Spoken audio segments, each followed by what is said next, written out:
that's been my biggest takeaway throughout my whole Hex experience. And it showed me what the rest of the world means, is that like all money is finite.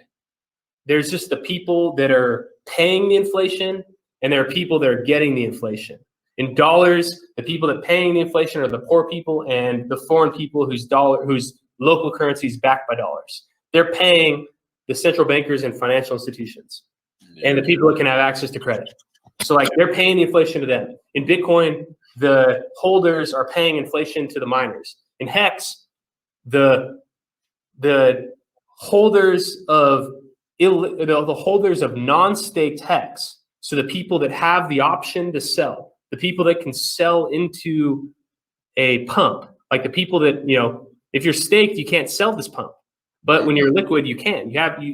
So like in Hex, like rather than mining, like rather than bearing the electrical cost in Hex, you're bearing the opportunity cost. And like the people that have more Hex are bearing more of an opportunity cost, because when the price runs, like, because like, especially because we're traded on the decentralized exchanges, the liquidity is the highest when the price is the highest. Mm-hmm. So when price pumps, like in other coins, like if you're a massive holder, when price pumps, it's usually just because like there's not much liquidity. But like, when price is running, the like buy side, like the ETH side liquidity is like at the high. So like holding liquid Hex can be very profitable because there are these massive runs that go on because of like the supply shocks that we've had.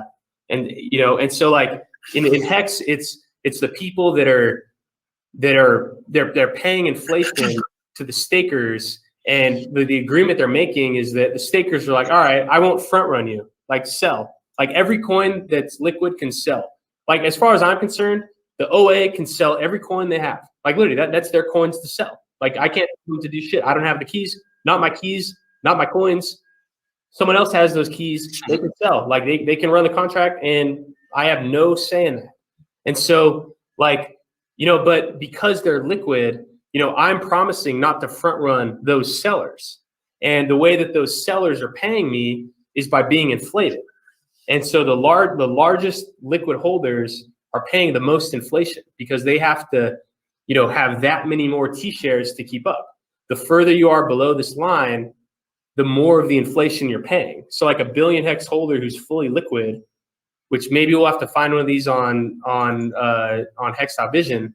If you're a fully, like you're paying the most inflation, whereas somebody who has like, a little bit of Hex, but like a ton of T shares per Hex, they're getting the most of the inflation.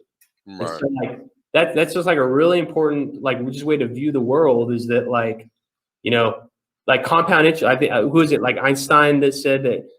Yeah, compound interest. You either earn it or you pay it. It's wonder of the world, baby.